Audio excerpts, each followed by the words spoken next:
Welcome back to another episode of the Rewind Rewatch podcast. My name is Joel. My name is Andrene. And we are siblings rewatching 90s movies. Yay. What? I was assuming that that's what people were going to do when they were listening. Oh. Like, yay, 90s movies. Oh, okay. They probably did it. All right. So we watch the movies, then we come on here and we talk about the movies that we watched. Mm-hmm. We talk about how well or how poorly they've aged. We discuss some of our favorite moments, our favorite quotes, and also what we think the theme of the movie is and if we can even come up with one.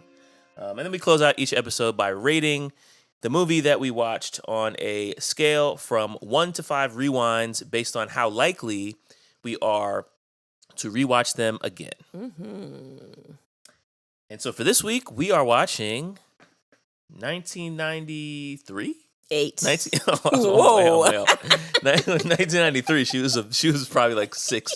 1998's The Parent Trap, starring Lindsay Lohan. I think this is her debut, right? Yeah. This is her first big film. Before this, she was a child model. She started at age 3, believe it or not. Oh, so she could have made this movie in 1993, maybe.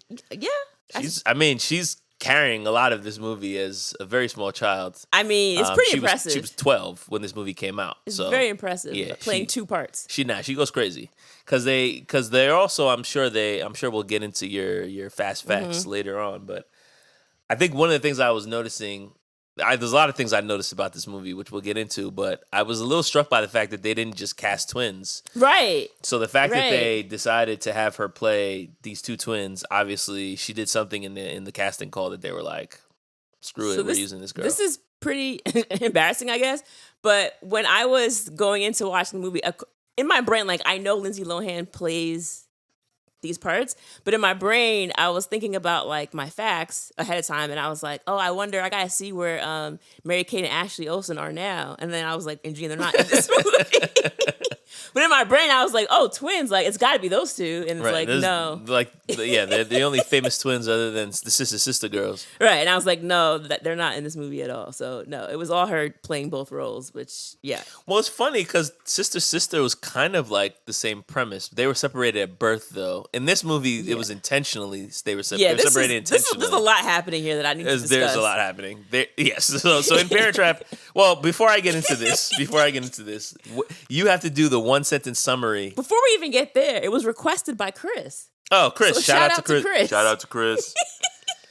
Okay, the one. Thank you, Chris. 1-sentence summary. We got really ahead of ourselves here. 1 sentence. All right.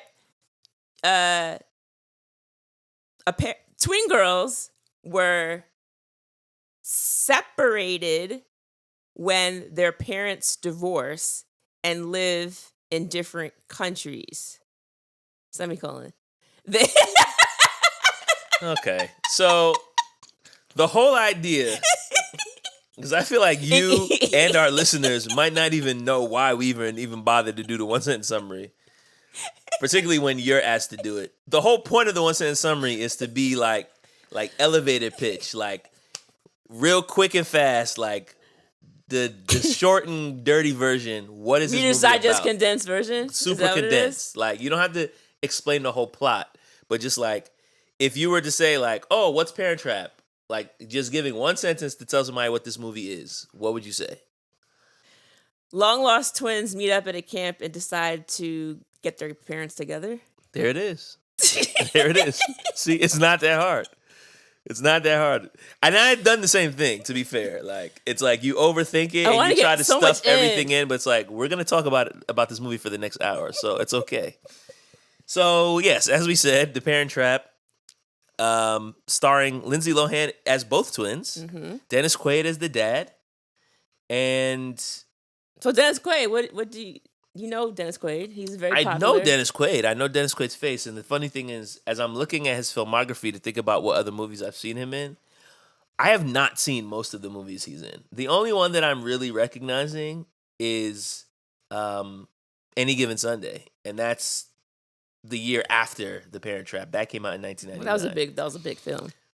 But the rest of these movies, like a lot of them I've heard of, but I don't think I've ever seen Jaws 3D. Oh God. Or No. I don't know, Undercover Blues or Wyatt Earp or Gang Related. Okay. Well, I've seen him in a few things. Okay. I saw him in the Day After Tomorrow that came out in '04. I also saw him in Legion, which is a great horror film, 2010. And I'm actually currently watching him. I'm currently watching Lawman Bass Reeves. It's on Paramount Plus. He plays one of the deputy U.S. Marshals. I'm not done with it yet, but so far, fantastic. Like, episode 1 is going to grab you, and it's a crazy ride. I want to give like a brief little shout out here because like one of my homegirls, Wankia Hinkson, is the hair department head for the show. So like, this is the Bassman Reeves. Yeah. Okay. It's a great show. Definitely check it out. Shout out to her. Yeah, shout out to her. It's a great show. Des Quaid's character plays. What is it about? So a lawman. It's about one of the first black deputy U.S. Marshals. Okay. In the Upper Midwest. Oh, that's dope. So he's played by David. I can never say his last name right. Duchovny? Oh, yes, he played the first black. Oyelowo. Yes. Yeah. David Oyelowo plays the first black. That's probably deputy wrong too. But... U.S. Marshal, and Quaid plays another one of the marshals, like kind of opposite him. So it's a very interesting dynamic going on in that show, and I'm very invested. So yeah, definitely check that out. Natasha Richardson plays the mom, British actress, which makes sense because she's supposed to be British in this movie as well. And again, looking at her filmography, don't notice a lot of this stuff, but I did see that she was in a version of The Handmaid's Tale that came out in 1990. Yeah. I didn't even know that movie existed, but I kind of want to watch it. Yeah, now. I definitely want to watch that. I didn't know about that either, but it looks very interesting. She also was in Made in Manhattan, which is not a movie that... that's a movie I know. watched. I'm aware of it, but Yeah. I haven't actually seen it. She's done a lot of theater too, it looks like. So apparently she has passed. She has. She apparently it was a head injury from a skiing accident, so she passed in '09. So R.I.P. to her. That's crazy.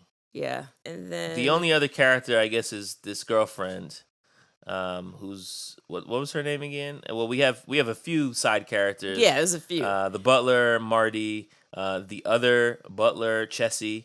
You recognize Chessie? Of course, I recognize Chessie. That's Miss Shimetti from Abbott Elementary. You throwing stones with those extensions? You look like you get your hair done at the mall. You show your hairdresser a picture of Beetlejuice and go, do that. Yes. And then what's the girlfriend's name again? I'm like Meredith is the name of Meredith in that's the movie. Right. The actress's name is Elaine Hendricks. She's been in a few things that I haven't seen any of them. So, Romeo and Michelle's High School Reunion is a big '90s movie, which I haven't seen, and I'm sure at some point we might get to it. She also was in Sex and Drugs and Rock and Roll TV show from 2015 to 2016, and then also in the Dynasty TV show from 2019 2022. Haven't seen either one of those, but that's what she's, I guess, known for. She plays the publicist who is dating the dad, played by Dennis Quaid. And then we mentioned Chessie is Melissa Shimetti. There was someone else that I saw that I noticed. Did you notice her? Yeah, one of the Marvas. Yes. Was yes. Chandler Bing's girlfriend from Friends. What was her name? Janice. Janice, right? Yeah. She played one of the like big camp counselors. It's funny because I'm also, along with Friends, I'm also a big Seinfeld fan. And she actually was in one episode where she dated George. I don't know if they went on a date. I remember and that, hooked yeah. up with each other. And so, she's in Seinfeld as well. So the way this movie basically starts, opening credits, we see this elegant boat called the Queen Elizabeth that sails from London to New York. And you're seeing like a elegant wedding on a boat that's taking place. But they're not really showing anybody's face throughout the credits. As the end credits end, we see Dennis Quaid and Natasha Richardson's character getting married. Yeah. So we see that they got married on this boat, after which the film begins at Camp Walden on Moose Lake in Maine. And immediately we're introduced to one of the Lindsay Lohan characters. So there's two of them. We have Annie, who lives in California in Napa. Her dad owns a vineyard, and No, Hallie. Yes, that's right. I'm already mixing them up. Hallie. So Hallie's the one who's American. She lives with her dad and he owns a vineyard. Then we see Annie show up in a limousine, who's escorted by her butler, and she's basically this girl shows up in like a power suit. Yeah. I was like, this. Well, in the 90s, it's like, oh, if you have money, this is how you have to dress. Yeah, to go to camp. It doesn't matter. And it's an all-girls camp. So Hallie immediately like befriends these two girls who help her get her duffel bag out of this huge pile.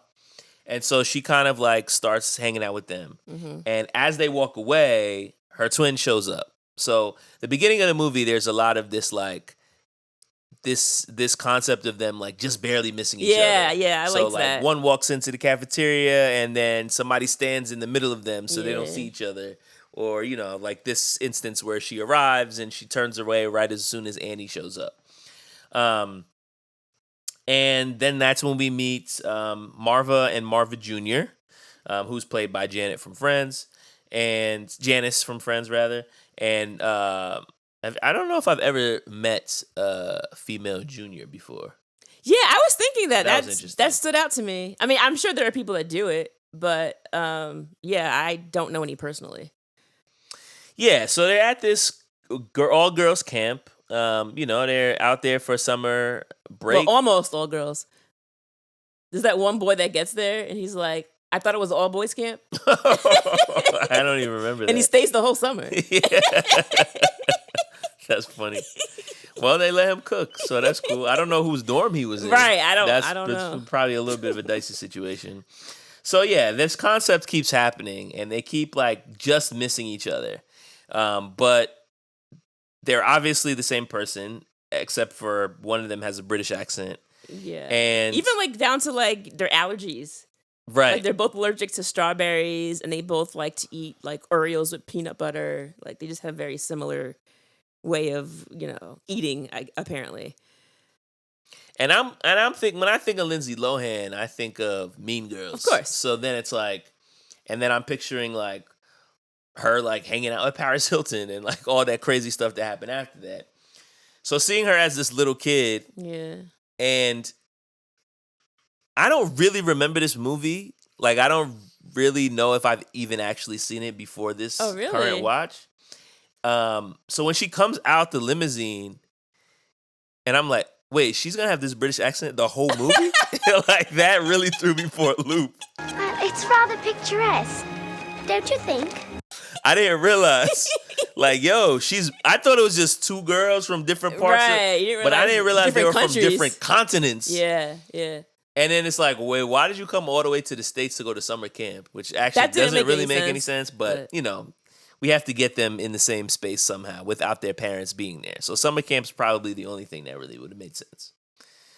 So eventually they end up fencing. This camp is very, I mean, I saw that and I was like. I don't remember. Like, I went to very limited summer camps when I was a kid. Mostly just like, summer weekends. Yeah. Like, with like my church group or stuff like that. We had a couple of like long, maybe like long weeks, maybe a couple weeks. Yeah. Maybe 2 weeks. And it's usually just like, you jump in the lake, you do arts and games. crafts, you do tug of war, whatever. Yeah. But like, I don't remember there being any fencing components in any of the camps that I went to. Pretty nice. And those kids were nice. Like, touche. So then it's also like, obviously the kids who come to this camp have money. Yeah. Because one of them, like I said, Annie shows up in a limo.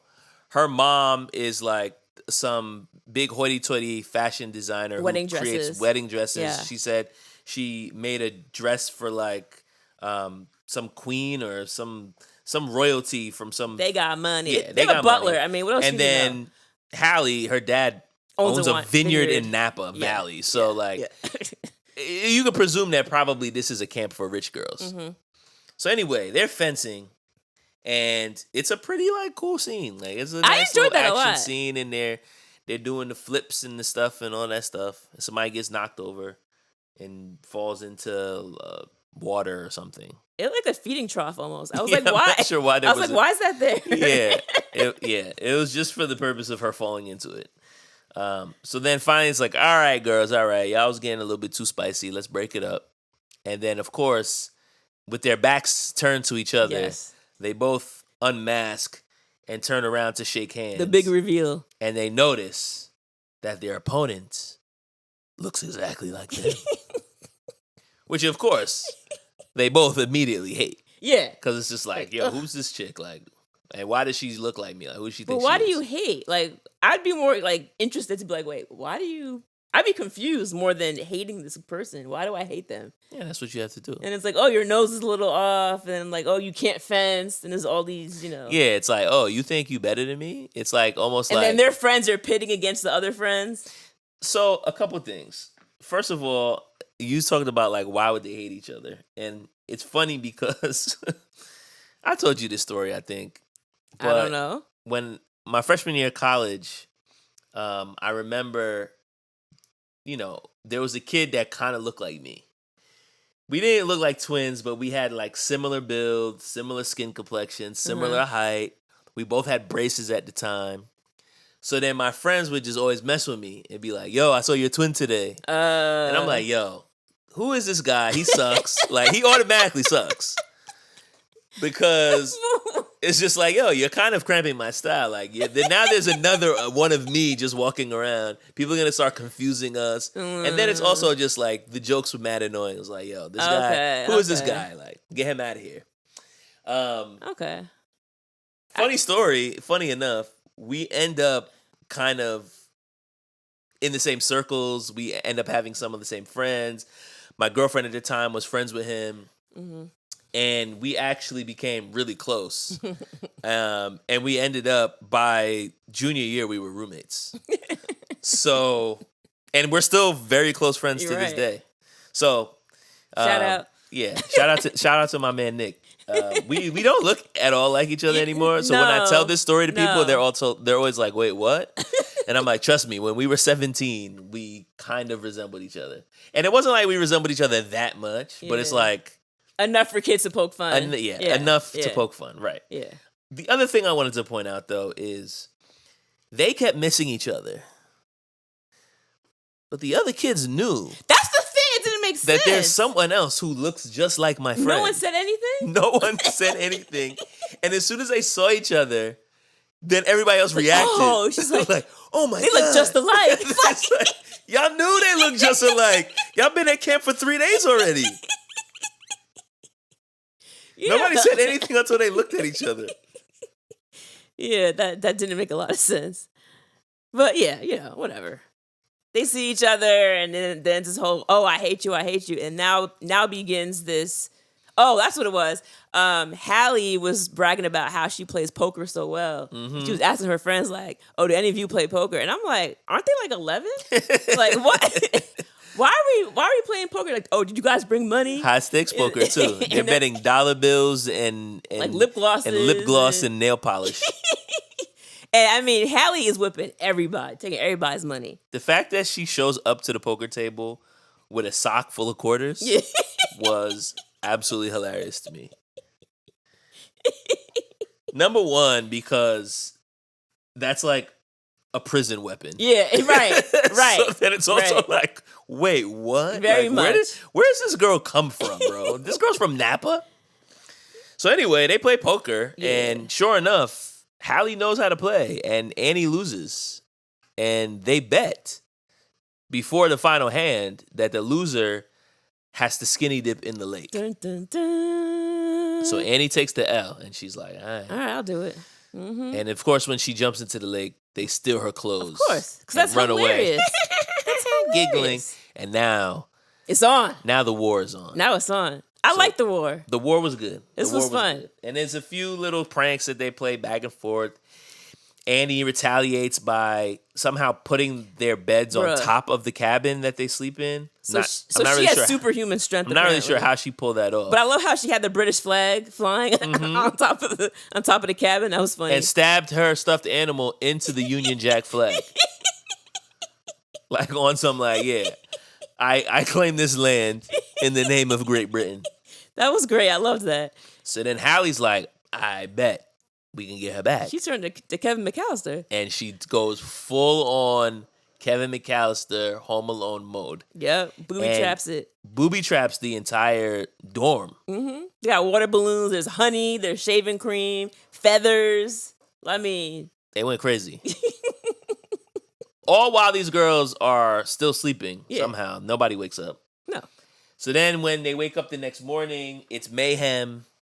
Marva and Marva Jr. show up to try to figure out what all the noise and ruckus is about, and they end up getting the worst of it. Oh, yeah. That was fun. Like, it's fun watching the camp counselors get chocolate dumped on them. Yeah, the adults got dumped. Yeah. So then they're like, all right, y'all two doing too much. Mm-hmm. We're sending you to the isolation cabin. Man. And what's the isolation cabin? First of all, this Break whole it down. idea is crazy to me. Basically, these two girls get sent off to this cabin, exactly like it sounds, isolated in the middle of the woods somewhere. And it's so bad that even when they have to eat in the cafeteria, there's an isolation table. And the entire time we see them, they're essentially by themselves. So I'm like, so the rest of summer, it was just two of them together? They were punished for the rest of the summer? They were punished. That's crazy. They were punished for at least for the rest of the camp. That's crazy. Because they did spend the rest of the camp by themselves. And as they're in this isolation cabin, of course, first they're squabbling and they're fussing at each other. And I don't like this girl. I don't like that girl. And a storm comes one night. They have the window open. The storm winds start blowing their pictures. And they help each other to close the window. And that's kind of, it breaks the, breaks the ice. It breaks the ice. They start talking over their photos. And they start telling each other about, well, you know why they started talking. Families. She was worried about Leonardo DiCaprio picture. And I mean, to be honest, I get it. Because at that age, they were 11, 12? Leonardo DiCaprio. It's 1998. Leonardo DiCaprio, I mean, this is peak. Titanic just dropped. This is peak Leo time. Yeah, this is the... Do you remember how I felt about Leonardo DiCaprio? I remember how you and every other girl my age felt about this boy. So yeah, she was like, oh, did he get wet? And she's like, no, it's fine. You know, she's wiping off the picture. And they start talking about the fact that their birthday's coming up, October 11th. And it's like, oh, funny. That's my birthday too. And I'm sitting here like, y'all look exactly alike. Wow, what a quinky dink. Y'all look exactly alike. We look exactly alike and we have the same birthday? Wow. And then it's like, oh yeah, I live with my mom, but I don't know who my dad is. Oh really? I live with my dad and I don't know who my mom is. Wow, that's crazy. And then they start talking about like, oh, I have this one picture of my dad, but it's, it's kind of torn down the middle. And then the other girl's like, well, I got a picture of my mom and it's torn down the middle too.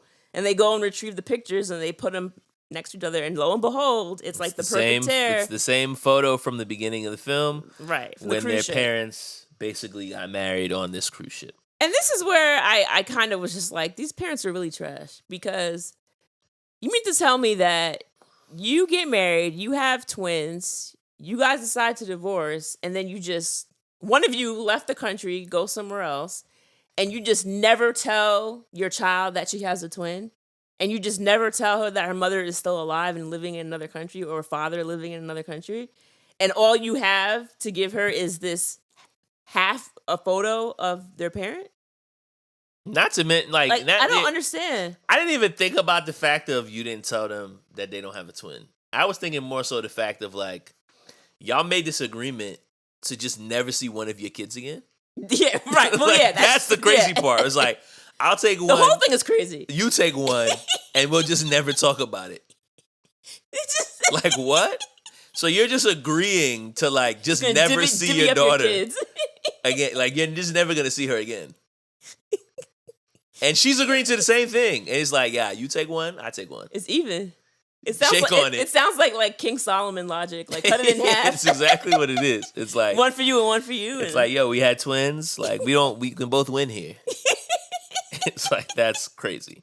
It's insane. With no, like, thought or concern of, like, how the kid might feel about the fact that you never gave them any information about the other parent. And you don't think, like, how is my kid doing? Like, you don't miss them at all? One. You don't miss them? I got one. That's crazy. They're the same thing anyway. Just a copy? Yeah, the carbon copy. I got one, you got one. So now they're like, I bet this is what we're gonna do. I like you this. never knew your mom. Mm-hmm. I live with my mom. She's amazing. I never knew my dad. You live with your dad. So let's just switch places. Yep. And then when our parents come to pick us up, you'll just go to London. I'll go to Napa. Yeah. And we'll just pretend to be each other. And that will give us the time to get to know the parent that we never knew. Right. And then we'll switch back later on.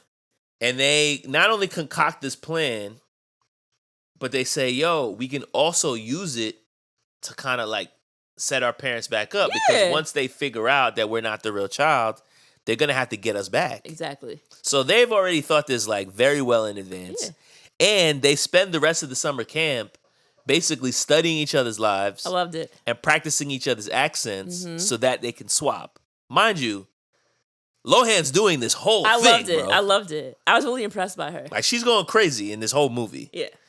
So she's playing both roles, getting to know the other role. And, Yeah, it's just, it's great. It's great. It's great a lot. to see. It's a lot. Not to mention the fact that, like, I kind of want to talk about Annie and her butler.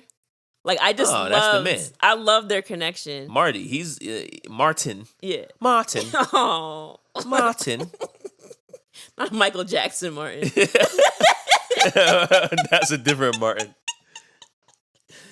Martin, please, Martin. It's juvenile, Martin. So yeah, British Lohan and Martin are like, they kind of have this. Well, she's basically her father figure because she never knew her dad. Yeah.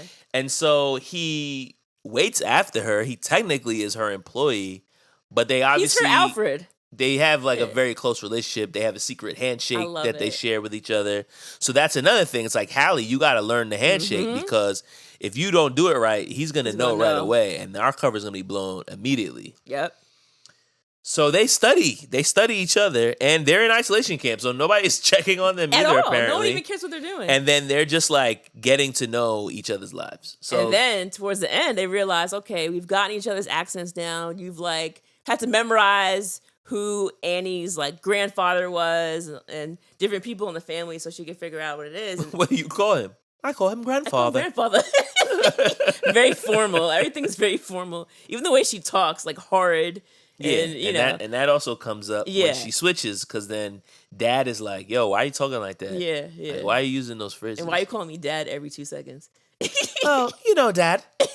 I just missed you, Dad. I just missed you, Dad. So before they leave, it's one thing they got to fix because Annie has very long hair. Hallie's hair is short. That's right. And Hallie has pierced ears and Annie does not. And so Annie has to chop her hair. I mean, it's short. The big chop. Like, well, not the big chop, but she's a white girl. I don't think they do big chops. It's not a big chop. No. But she does cut it just a short. haircut. She cut it short to, beneath her shoulders. And then she has to above pierce her shoulders. Yes. And then she has to pierce her ears. And this is an 11-year-old girl. You have an 11-year-old cutting your hair is one thing, but you're going to have her pierce your ears. And she's like, oh, yeah, that's my friends go to the mall and do it all the time. Right. And she like gets a match, lights it up, like burns. She heats up a pin. It was great. And she put an apple behind her ear. Yeah. Yo, that was crazy. And pierced her ears, and they got it done. I'm like, this girl would have had the worst infection. Oh my God. Of all time. Would she? But they make it happen, and then camp is now over, and they're getting ready to go to their respective parents for the switch. So they swap. And they're doing a relatively good job. And like, there's little things that seem off on both sides, but the parents are none the wiser because this looks like my kid, and I have no reason to believe that it's not. So, everything that seems a little odd, they're just like, oh, well, I was at summer camp for 6 weeks. A lot happened. 8 weeks. 8 weeks. But yeah, that's a very long time. That's a very long time. I keep forgetting their name. So Hallie, the one with the dog. So when Annie is pretending to be Hallie and goes home, the dog realizes it's not her. The dog keeps growling. The dog is not giving her any type of love. Because animals know. They're like, it's like nah. the dog is, and it's like, yo, the dog is just acting mad weird. Like, I don't know why. It's like, well, I don't know either, Dad. It's like, all right, relax. Yeah. So the big news or the big scuttlebutt when she comes home, she sees that dad has a new beau. Right. And Meredith. His new girlfriend, Meredith Blake.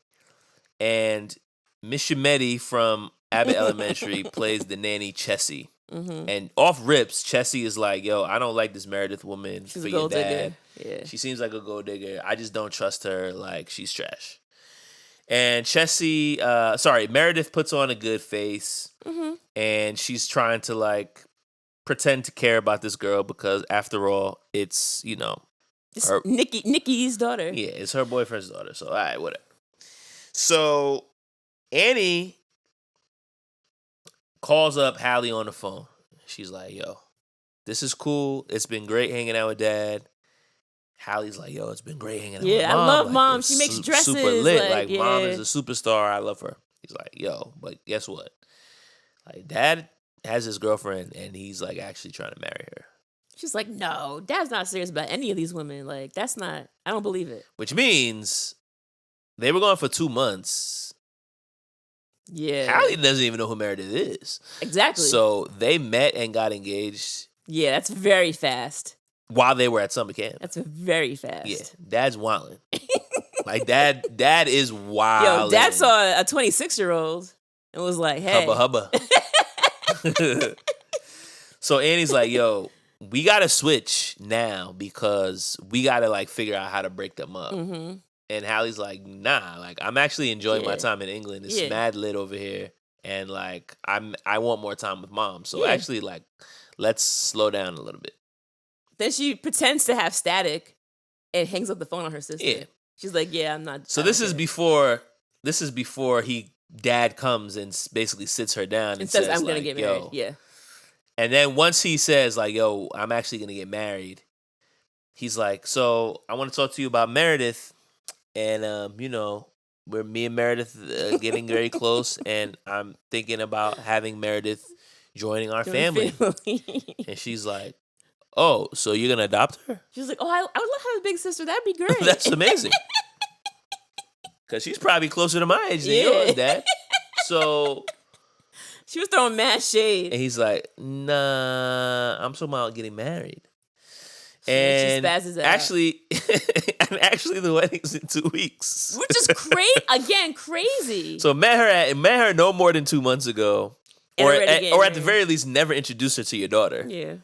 Which I don't know which one's worse. And then I think she's new because even the housekeeper was saying that, like, she just started coming around. So I think she was new. Yeah. So now it becomes more urgent because absolutely not. We can't let dad marry this woman. No. And as she's kind of like shading Meredith starts like threatening her. Okay, Puss. You listen and you listen good. I am marrying your father in 2 weeks, whether you like it or not. So I suggest you do not tangle with me anymore. You are in way over your head. Is that clear? Like, yo, like, she's a little girl. Right. Why are you talking to her like that? Like, you're like a 26-year-old You're threatened woman. by an 11-year-old or a 12-year-old. And I get it. Obviously, she's the original woman in this man's life, but that's not the way to solve the conflict. Right. Like, by sniping at this little girl and threatening her so ridiculous. and creating this like back and forth catty conflict. Yeah, but I mean, they clearly wanted to make sure that we knew that Meredith was the villain because she goes out of her way to buy a bell so she could summon Chessie whenever she needs something, the housekeeper. And it's also, like, bro, why are you ringing a bell to get her to come out here? Just to show that she's a true jerk. It's crazy. Can we also talk about the fact that Chessie is basically just Miss Shimetti, but she's a nanny? Like, I'm watching this movie, like, yo, she's playing the exact same character that she plays on Abbott. Out of my she head. has the same swag. She has the same like attitude. She's giving the whole Miss Shimetti experience. Yes. But it's just, 25 years earlier, and she's a nanny. So she was great. She's helping. So now at this point, Meredith is basically plotting to get rid of this girl. Yeah. Which, her plan is like, I think like once she marries her dad, she's gonna send him off to boarding school. Yeah. She's like, just get her up out of here. Yeah, so he's I can like, have it for myself. like once I get the ring and the marriage document is signed, like we're sending her back out of here because this is not gonna work. Like we can't have there's too much bad bitch energy in this house, and it's like she's entrenching in my space. So at this point, Hallie admits to Chessie that she's really Annie. And kind of the same thing, I feel like the same thing happens in... Yeah, Meredith tells the grandfather figures it out. Because first, this is how he figured it out. They were at dinner, and the butler came out with a bottle of wine. And so she's like, can I get a taste? And they're like, yeah, sure. Which again, she's 11, and no one seems to care. And then she grabs the glass, and like, she knows how to taste red wine. Like, that's right. She's like, she works at a vineyard. Yeah, she's like twirling the wine. And again, she's still 11 though, so I don't understand why she knows how to do any of this. But she's like, that's Quaid, man. she's swirling the wine, and she's like smelling it, and then she's like talking about the taste of like being a Merlot versus whatever, and the rich body of it. And they're like, oh, she's like, I learned at camp, and I'm like, and they're just smiling like, oh, this is great. You learned about wine at camp? What? No one's concerned that your 11-year-old knows how to taste wine? They were fencing at camp, so who knows? Well, maybe they had sommelier classes. It's possible. I ain't never been to no rich girl camp, so I can't tell you. So the grandfather follows her outside, and she's in a phone booth to call her sister. And grandfather is like, kind of like, okay, what's going on? Like, I know what's that's happening. right, yeah. And then she tells him what's going on, and then he convinces her, like, you gotta tell your mom, because this is crazy. So she does tell her mom, like, oh. So then Hallie comes clean to mom, and she's like, yo, like, this is really what it is, but you're gonna have to take me back to my dad. So like, we gotta fly to Napa. Yeah. Like, this is just what it has to be. Yeah. So mom's like, fine, I guess we gonna do this. But yeah.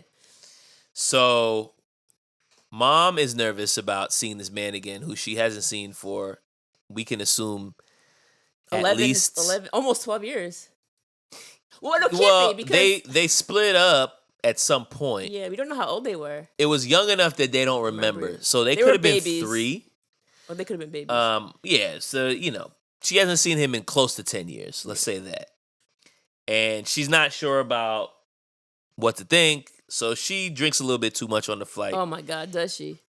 And by the time they get to the hotel lobby, she's 3 sheets past the wind. I kind of want to pause here because the idea to go see them makes sense. But in my mind, I'm like, so you didn't call to be like, hey, the girl switched. Like, there was no conversation that was had. Nah, she just trusted her daughter and hopped on a plane. The girls were in conversation.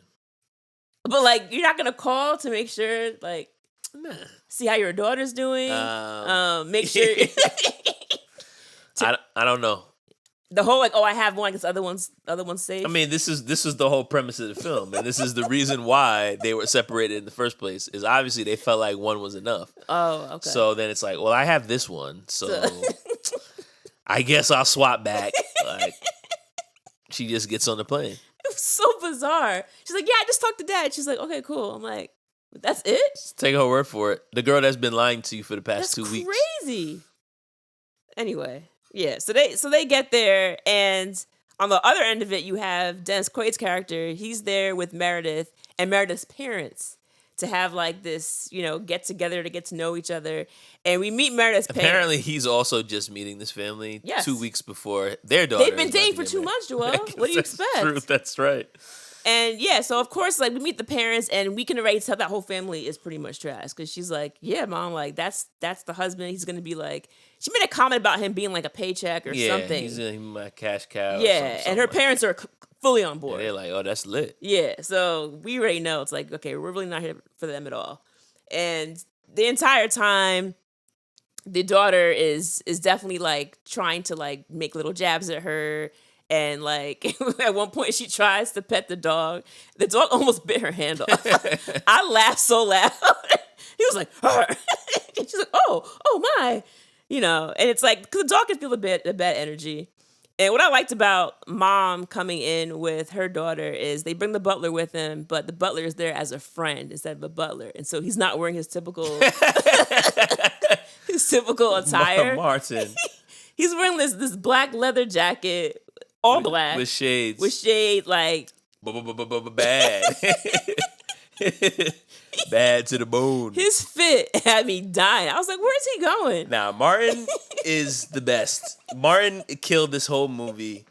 I know, obviously, Lindsay Lohan is going to get the most flowers for this film, but Martin was my favorite character, man. Martin was so And then fun. later on, he's rocking a Speedo. I'm like, he's just out here. Nah, Martin was living his best life. He's great. Yeah. So now, when they get into this hotel, basically, she sees Dad. Mom sees Dad in the lobby elevator with Meredith, and he's like in the elevator with Meredith. As the doors are closing, they see each other, and Dad is shocked. Yeah, which also makes me feel like whatever conversation the twins were saying they had with Dad, obviously they no, of course not. Of course not. So she basically gets on this plane, flies all the way to California, and this man didn't even know she was going to be there. He knew she was still alive. So now she's like, wait, what the hell's going on here? Like, I thought we were coming for the swap. But he's gone now. He went up the elevator. So now she's worried. The twins basically... Well, she went upstairs to kind of see, like, what's going on. Yeah, she goes upstairs, but this is basically, I'm just saying, there was a bunch of hijinks in the hotel. But basically, she ends up in the same room with both the twins. So now at least we know the twins know each other. Mm-hmm. I'm here. I see my old daughter and my new daughter.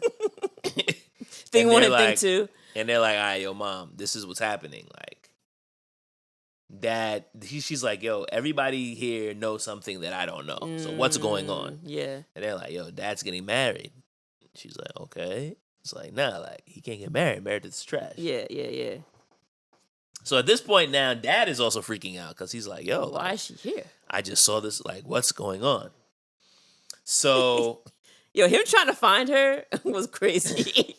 This man was not watching where he was going. He was like, any woman who walks, because she's a white lady with blonde hair, short blonde hair, and she dresses, very business-like attire. And every woman who might possibly be her, he's running up and like grabbing her, turning her around. Oh, sorry. And I'm like, bro, that's not how you find somebody. Like grabbing onto strangers and hoping that it's her. And then eventually he's walking by the pool and he sees her and it's actually her and he's walking towards her. But he's not looking at all to see where he's going. He's just walking in a straight line to her. Your man was so pressed. He's tripping over things. He's knocking people over. He falls into the pool. Of course he fell into the pool. He was mad pressed. He's like mad thirsty. So then she's like looking like, I still got it, baby. Right. Hey, Nick. And he's like, oh, what? Well, I see you here and I'm surprised to see you, but you don't seem surprised to see me. Like, what's going on? And then she basically is like, and then it's like, hi, Dad. And he's like, what? And then there's two of you? Dad forgot he had another daughter. He's like, oh snap! I did forget. Oh yeah, that's right. That's right. We did go halvesies. Oh man. And then Meredith pulls up like, bro, I know she was mad confused. What's going on here? And he's like, oh babe, I forgot to tell you. How you doing? Honey, did I ever mention to you that Hallie was a twin? No, I'm afraid you forgot that little detail. Don't feel bad, Mary. He never mentioned it to me either. Yo, can you imagine? Oh babe, I forgot to tell you. I actually have two daughters. One of them just lives in England and I've never seen her. And this is my ex-wife. Yeah, I haven't seen her since she was 3. Actually, she just met me just now, actually. She's like, wait, what? And it's like, yeah. And then somehow they managed to go out to dinner that night without Meredith. I'm not sure, like... Well, yeah. So, I mean, first of all, we've already kind of talked about this, but this is like the worst parenting known to man. Like, this is just terrible. And the fact that they didn't tell their kids about each other. this man's getting married. He didn't tell his fiance that he has another kid. And then they basically just find out by happenstance. Yeah. So the parents are trash. So now the girls are like, all right, now that we're all here, let's take our parents out to dinner. And you asked the Meredith question. I don't think Meredith probably took very much convincing because she don't like kids anyway. Like the kids, yeah. And so it's like, oh, I'm going out with my daughter. Yeah. Oh, have fun. Yeah, like, that's true. I don't It's the care. last night you're there anyway, so yeah. So, of course, the parents had no idea that the other parent would be there. Oh my God, I thought... Though it thought it was gonna be all four of them, but then the two daughters were like, "Oh, we're not gonna stay for dinner. It's gonna be just you two." That was a surprise. They were like, "Wait, what?" They rented the whole boat out. So they rented a whole boat for a romantic dinner. Grandfather paid for it, of course. And then Martin and Chessie are there serving, pretending to be the help. Falling for each other. And they basically try to, like, remake the scene of the boat where they met. Yeah. So they're trying really hard to play matchmaker, these two 11, 12-year-old girls. The parents see right through it, obviously. They're like, okay, we see what's happening here. Let's just appease them and have dinner, whatever. So it's like, all right, like, let's just sit down. Let's have this dinner, and meanwhile, on the low, Martin and Chessie are kind of hitting it off a little bit, The help need a little help, too. They're helping each other out. So Mom and Dad had this conversation, and Mom basically admits that she ended the relationship because she felt like they weren't ready to be together. So she actually kind of called things off because she felt like it was just moving a little bit too fast and apparently they weren't. Apparently she threw like a toaster at him. She threw something at him. I don't remember exactly what it was, but yeah. And they basically decide that they would never see each other again. Yeah. So... But your parents, that's not practical. Yeah. That's what I was going to say. It's like, you have kids together. Can you just decide that, like, we're just not going to see each other again? That's not how that works. I mean, clearly for them, that's how it works, but that's not how it's supposed to work. Yeah. That's not. Because you're also deciding to never see your child again. Like, that's a little part that she left out. That's the part, but also you're depriving the other child of a mother or a father. Which was the whole trauma that they were taking with them when they showed up to summer camp. Like, this is really a movie about trauma. Like, unbeknownst to Disney. Yeah. So at the end, the next day, it's like, all right, this was cool. Nice to reconnect with you. Put some closure on our relationship. But it's time for me to go back to England now. Yeah. And the twins show up in the lobby, dressed similarly. And they're like, yeah, we're not going back to England. Yeah, they're like, who's who? Mom and Dad. And they're like, you're Hallie. Am I? Yeah, I think you're Hallie. And they don't know. They don't even know who their kids are. We both know how to do each other's accent now. So if we just both pretend to be Hallie, do you know? You're not going to know which one's Annie. So actually, we're not going anywhere. And instead, we want to take a camping trip. Yeah. Let's go on a hike. It's the one that they take every year before school starts. Well, not they, but Hallie takes with her dad every year before school starts. She's like, yo, let's have Mom and Annie come on the hike. Yeah. It's lit. Meanwhile, this is scheme, plot. I'm coming for that number one spot. I like this. They are working their little butts off to try to hook up their parents. Which is nice. It's a cute little plot. So last minute, Mom is basically like, you know what? Actually, Meredith should come with us. Meredith should come with us. She convinces Meredith to go and basically just plays to her ego and her Meredith wants to come because she's like, I don't want to have them two together, like the mom and the dad, because they might rekindle something. So Meredith's like, oh, you guys are engaged. You should come, da-da-da-da. And then right before they're getting ready to leave, Mom bails at the last minute. Like, yeah, Meredith, you just go ahead. She's like, wait, Mom, what are you doing? She's like, I didn't want to go with on them. A camping trip unless I knew you was gonna be. Like, exactly. that's the whole point of me being here, so I can cock block. Right. If you're not gonna be here, then it's like I don't want to be on this. It's like, no, I'm not feeling well. I just go. No, she said you need to go because after you guys get married, like basically these kids are half yours. And it was like basically give her a taste, like you're about to beat her stepmom. So figure this out. Scheme, plot. And then plot. once that happened, I said, "Ooh, Mom, I like what you're doing. Yeah, I see what you're doing, Mom." I like that, Mom. And so they leave, and Mom is just grinning and smiling, like her and Chessie. And Chessie's like, "Yo, what I wouldn't pay to see this woman on a camping trip." Because the girls the entire time are making it hell for her. Like she puts her bag down. Of course, first of all, like I would even say yes. I know you're about to get into what the girls are doing, but even before we even get to the camping trip, like the concept of this woman, like going on a camping trip, sleeping in the woods, like nothing about this woman is giving me she knows how to rough it. No, I mean in her defense, I have no desire to sleep in the woods. I love a hike, but I don't want to camp.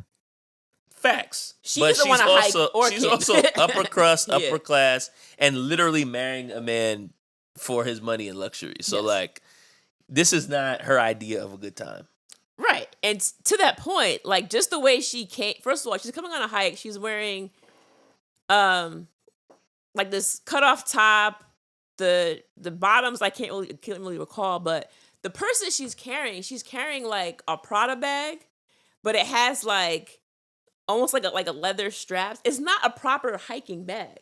Like leather straps when you're hiking, it's gonna be carrying weight on your arms, on your shoulders, and the girls end up making it worse by placing rocks inside of her bag. Oh yeah, they're while going she's in. walking, and we know that they know how to prank because we've already seen that in the beginning of the movie. Yeah, they put a lizard on her water bottle so she can scream and it goes into her mouth. I don't know why. Why is it in movies whenever there's like a spider or a lizard or some kind of object that's on your face, you have to open your mouth and yell so then the bug goes into your mouth and keeps her mouth open long enough for the lizard to get in. crawl into her mouth. It's like, why don't you just close your mouth and take your hand and wipe your face? Because that's not funny. Oh. It's funny to see the lizard crawl into Meredith's mouth. It was disgusting. I didn't laugh. I was like, that's disgusting. It was gross. And then they end up putting the lizard on her head. Yeah, that was funny. That was funny. Very, very picky with your juvenile humor. No, something in your mouth isn't funny though. Like, a spider in your mouth, that's not funny. That's just gross. On your head or like that's comedy. So after she has this hellish hike, she's like, you know what? I'm going to bed. I'm having my sleeping pill and I'm knocking out. Mm-hmm. And they're like, oh, word? She about to have a sleeping pill? Perfect. Great. Perfect. You're going to sleep real nice and hard. So then they sneak into her tent in the middle of the night and drag her sleeping bag out and just have her just floating in the lake. So I didn't love that. You didn't love what? I didn't love them putting her out in the middle of the lake. Like I get that she's trash and blah blah blah, but I'm just like, she could have died. Yes. Was that the part? It's like, you don't know. Yes, she's sleeping. What if she rolled off her sleeping bag in the middle of the night? What if like anything could have happened and she would have drowned? Yes. And you had a body on you at age 11. That's true. But it was all for a prank. This movie wouldn't have been PG. I'll tell you that much. That's a much darker film. If Meredith ends up dead. So I didn't love that part of it. Like I get like it's kids and this is funny. So but yeah, I was like, that prank's a little bit too far. So they went a little bit too far. A little bit too far. Not quite as far as Jawbreaker, but maybe not. They'll graduate to the Jawbreaker stuff when they get to high school. So she hates this trip. She's tired of these stupid little girls. Oh, she's done at that point. And so she's basically goes to dad and says like, I'm giving you an ultimatum. Which is, come on. What are we doing? Either we get married and you stay with me, or you have these two girls, but this is not going to work. I'm not going to be dealing with these girls. So you have to pick either me or them. Which, come on. These are his daughters. And it's what did you think he was going to say? Like, it's a no-brainer. And he's like, oh, them. And she's like, what? And he's like, them. Granted. He's only known Annie for about a week and a half, but he's only known you for about 2-3 months. Right. And he's known Hallie her whole life. So right. He picks them, and also I would also noted the fact that Dad, for somebody who was about to marry somebody, he seems very nonchalant about the relationship ending. Yes. Like, he wasn't distraught. He At wasn't all. angry.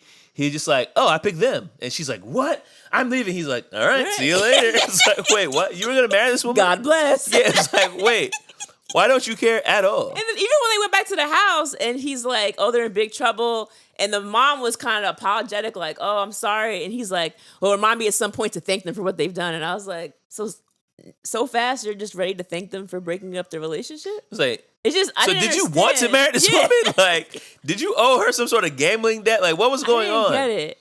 He was over that way too quickly. Like, way too quickly.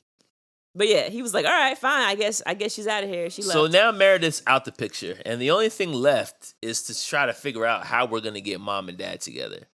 And now they're in the house together. And, you know, he has his winery. So he takes her downstairs to his big wine cellar basement. Mm-hmm. And he has, like, just walls and walls full of wine. It's amazing. It's gorgeous. And he shows her, yo, I've always wanted to show you this, but I don't show this to anybody. And he shows her that he has a bottle of wine. There's some old vintage wine that still has the dust on it. He's like, do you recognize this bottle? She's like, not really. And he's like, this is the wine that we drank at our wedding. That's crazy. And guess what? This wine's not even in production anymore. Mm-hmm. And you can't find it anymore. Mm-hmm. You want to know why? Because I bought every bottle all of them. existence. I was like, bruh. So I'm like, you still love this woman. So I'm like, this man made an agreement to never see this woman again. Yeah. Bought every bottle of the wine from the wedding of his failed marriage. With the belief that he would never see this woman again. So what was he holding on to them for? Yeah, good question. What was he going to do with all those bottles of wine? When Hallie became of age, he would say, here's all the wine that belongs. Also, you have a twin daughter. Yeah, you also you have a twin sister. She's also 18. You guys can find each other now. Maybe. I don't know. It's very bizarre. He was holding out hope. I mean, she's the one that called it off, so maybe he was hoping that eventually she would circle back and come back to him, perhaps. And that's one of the things that she said when they were having dinner on a boat of like, yeah, I left because I didn't feel like we were ready, but like you also never came after me. Mm-hmm. So that was also for me like, all right, like he's not really about that life. Yeah. So now they're in this wine cellar and, you know, Dad's about to make a move and Mom wraps him like, yeah, nah, I'm not gonna fall for you again. Yeah. I can't allow myself to do this. Me and my British daughter are leaving. Not my British daughter. So she's like, this has been great. It's been great to reconnect. Hallie, nice to meet you. And they decide to go back to England. Yeah. But what was they agreed that they were going to have the kids for certain holidays, right? Yeah. It was like, like custody agreement. Like, we'll have them for Thanksgiving, you'll have them for Christmas, blah, right. blah, blah. So at least she'll still be able to see her other child now. So something came out of all this. Yeah. So they head back to England. And then when they get back to their crib in England, who's waiting for them? Surprise, surprise. Hallie is there. Hallie's just there. In the house. In the house. I guess maybe Grandpa let her in. I Grandfather. Oh, that's right. Grandfather let her in. She's sitting there and she's like, hi. She's like, we decided like we couldn't live without you or we would miss you. And then it's like, we? And then of course Dennis Quaid comes in. Dennis Quaid. He walks in. Dennis Quaid as Dennis Quaid. Dad pulls up and Dad's like, yeah. I have to come after you. I wasn't gonna lose you again. Good. Big 90s movie kiss. Yes, we have to have it. It would be interesting now that we're at 25, which I'm obviously not going to do like in real time. Maybe we'll report our findings for the next episode. It'd be interesting to go back and see out of all the movies we've reviewed, how many of them have a 90s movie kiss. Yeah. Because I can already think of the last two movies that we've done. This and Speed both had it. So anyway. Yeah. So big 90s movie kiss. It finally worked out, and the kids say, we actually did it. Yeah. And they get remarried. And they actually end up redoing their wedding. Yeah. And they get married again on a boat, And the kids are together, the parents are together, and they all live and happily. Chessie and the butler get engaged. Oh yes, that's right. Yes, Chessie, and my main man Martin. So thinking about this movie, I was thinking about like a couple of 90s things. Mm-hmm. And I was thinking, one was the secret handshakes. Yeah. Like, I feel like, did you ever have that with like your friends? Like a secret handshake? I had one. I actually had one in college with some of my friends. Okay. Yeah. It would be interesting to see if I actually remember it now. To like, if I saw one of them, I haven't seen these guys in years, but yeah, I don't remember having one as a kid though. I think I might have had some with a couple of my girlfriends from like middle school, but I feel like for me, can't remember what they was. I also was thinking about like when kids used to tell a lie and you would put your hand behind your back and cross your fingers. So if you cross your fingers, the lie didn't count. Yeah. I'm not really lying. I cross my fingers. You cross your fingers so you could lie freely. Yeah. And I was like, oh, I remember doing that. It was a lie pass. Yeah. Who was the pass for? Unsure? For God. Oh, so was God like, was like, oh, he crossed his fingers. Yeah. Oh, So okay. then it was like, oh, it's clean. Okay. A clean lie. A harmless lie. Yes. And then the last thing I was thinking about was the heart lockets. Yeah. I definitely had a heart locket. Yeah. Those are just, and then like if you were really close to your friend, you'd have a best friend, and it would be like cut in half, and your best friend would have half the heart, and you'd have the other half of the heart. And so they mentioned their heart locket, and I was like, oh, I remember those joints. So it was very nostalgic watching this movie for sure. Yeah. All right, you want some facts real fast? Yeah, let's do some facts. Okay, so Lindsay Lohan was 11 when she pretended to be ill from school so that she could skip and go to her first movie audition for The Parent Trap. And that's how she got it. But that worked out. Yeah, she played hooky and went and got it. It's a good thing she skipped school that day. So it's funny, you mentioned before how you thought they were going to cast twins. They weren't. They were going to go for a regular actress. They never planned on casting twins. They auditioned Scarlett Johansson. Wow. Who didn't get it, obviously. Jenna Malone, she plays one of the characters in the Hunger Games movies 2 and 3. Okay. And Mara Wilson. Mara Wilson's the girl who played Matilda. Yeah, I know Mara Wilson. Those are the 3 ones that were like out for the role, but she beat them out. And in order for Lindsay Lohan to play both Hallie and Annie, each scene was filmed twice. Yeah. So Lindsay would film one part with the stand-in, then they would restage it and play it again with the other twin. So like she was acting her butt off. Yeah, that's Like, why I assume they wanted to cast twins, because you have to shoot every scene 2 times. They just want a really strong girl actress. That's very interesting. Yeah. That seems very time consuming too, because you're also working with a child. Well, if you a beast like Lindsay, then, I guess it works out. Yeah, I guess. But I was very impressed with her. I'll say that. I was super impressed. Mara Wilson was dope. Yeah. Because she was, what was the big movie that she was in? Like I said, Matilda. Right, yeah. Miracle on 34th Street. She was in that one exactly. too. And also Mrs. Doubtfire. Oh, that's right. She was one of the kids. It was one of the Lawrence boys. Yep. Yeah. I feel like she only acted as a kid.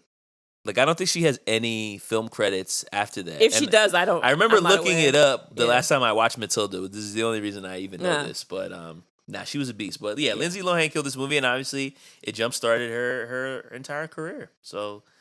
She did a really great job with this, and Lindsay Lohan's dope. So she got it done. Shout out to her. I don't have any quotes. Do you have any? There was one part where they were the twins were talking in camp about somebody. I don't know if they were talking about their parents or they were talking about some celebrity couple or something. And she goes, "Man, they must have got divorced or something. It's scary the way nobody stays together anymore." I'm like, who is this kid? Yeah, how old are you, child? I also like the part when she was making fun of her dad for dating this girl, and she goes, "Oh, she's 26, only 15 years older than me. Yeah. How old are you again, Dad?" He's like, "Oh, enough of that. Go inside the house." Right. But yeah, it's a fun movie. Before we get to our rewind ratings, any themes that you picked up from this film? I was hoping you were gonna just go ahead and Oh, give your theme. I've got two. I've got like a strong one, and then I've got like another side one. Okay, how about you go and see if I come up with anything else in the meantime. All right. Well, the main one that I got was this concept of fate, which I feel like was the kind of the whole point of this film. This idea of destiny and what is meant to be will be. You can't escape your fate. Despite the fact that they tried to separate their daughters, they ended up finding each other anyway. Despite the fact that they did their best to distance each other, they still ended up getting back into each other's lives.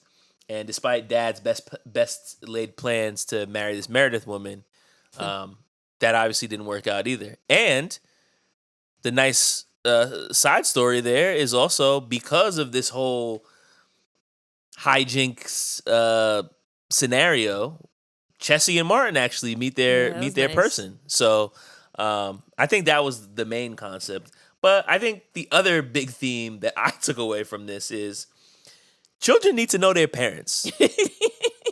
Like, I think that's actually a really big theme because a lot of the movie, the first 30 minutes, is both of these girls talking about how sad they are that they don't know their dad and they don't know their mom. Yeah. And yes, understand that like some parents are awful, some parents like really are not good influences, XYZ. And maybe you want to distance your kid from your significant other for various reasons. However, I do feel like Assuming there's no abuse, obviously. assuming it's like, and not even necessarily like they need to be there every day, but I think it's good for a kid to at least know who their parent is. And if they make a decision that they don't want to be in that person's life, they can make that choice, but at least give them the choice. Yeah. That's So. fair. It's funny because like you were talking a lot about fate, and I feel like I was thinking of like an opposite theme. Okay. Like the girls made it happen. Like they That's plotted and they planned and they did what they could to make sure that their parents met up. And although initially their efforts seemed to have failed because the dinner didn't really work, later on it did kind of work out because they scared that woman away. If they had just, That's true. I mean, if they had been nice to Meredith and like let it play out, like that never would have happened. So they did kind of be like, you know what, like we gotta get her up out of here and get mom and dad back together. We're gonna make this happen. And even them putting their foot down and saying like, well, which one is which? Like you want the wrong one back to another country? Like what you gonna do? Yeah. So I felt like they were like, we're gonna make things happen to ensure that life turns out the way we want it to. You know, grabbing the old bull by the horns. All right. Yeah. All right. Let's do some rewind ratings. You wanna go Time first? for the moment of truth. I mean, I gave themes, so you can Yeah. you can start with the ratings. I'll start with the ratings. This movie, I have watched it before, maybe like once before, but so long ago, I had no idea where it was going, to be quite honest. I was very impressed with Lindsay's acting abilities in this movie. It was very enjoyable. It was over 2 hours, but it didn't feel too long. I've been saying that a lot lately. I did enjoy this one. It's not a movie that if it came on again recently, I would watch just because it's like a little young for me. And also, I don't really have the nostalgia from watching it a lot when I was younger. Because when it came out, I was, 13 years old? So Yeah. I was like a little bit too old when it came out. So, but it's a solid movie. 3.5. 3.5. Okay. All right. It's interesting because I also you said like it's over 2 hours, but it didn't feel too long. I actually did feel like it was like a little too long. Oh, okay. Because there is like multiple phases of this film, right? Like there's like phase 1 is when they're in camp. Phase 2 is when they're doing this swap thing. Phase 3 is the whole trying to break up Meredith. And then when you think that's over, there's still like 20 minutes left of like them trying to figure out how to get their parents to fall back in love with each other. That's true. So it is like a pretty long film, especially a film that's made for kids. For kids. Because usually they 90 minutes, they're in and out. So Yeah, this movie is a little bit longer, but I would say, like I said, the acting is fun, especially everything that Lindsay Lohan was doing. My main man Martin, and yeah, like it's a fun kids movie where they're getting to like plot to get their parents back together because their parents obviously don't know what the hell they're doing. But nah, yeah, I don't think I've ever seen this movie before. So as a first time watch, I did enjoy it. I was actually thinking of saying 3.5 as well, but I think the only reason for me is number one, it is a little bit long where I probably wouldn't rewatch this movie a ton of times. And also kind of like what you said about like not really having any nostalgia factor with it. It just is a kid's movie at this point. And yeah, I also feel like, my favorite character is the butler. So usually I'm going to want to watch a movie more if I'm like connected to one of the main characters. And I, like I said, Lindsay Lohan did a great job, but I didn't feel myself as invested, and that's because this movie is made for children. Yeah. And I didn't watch it when I was a child. So, but it's good. So recommend, and it beats the threshold. So 3.5 is. Oh, so you did. Okay. Yeah. I weren't sure if you were gonna go with a 3 because you kind of felt like you weren't sure you were doing 3.5 or going lower. I wasn't sure you. Nah, you were heading. I feel comfortable with a 3.5. Okay. I feel like So I'll say this too.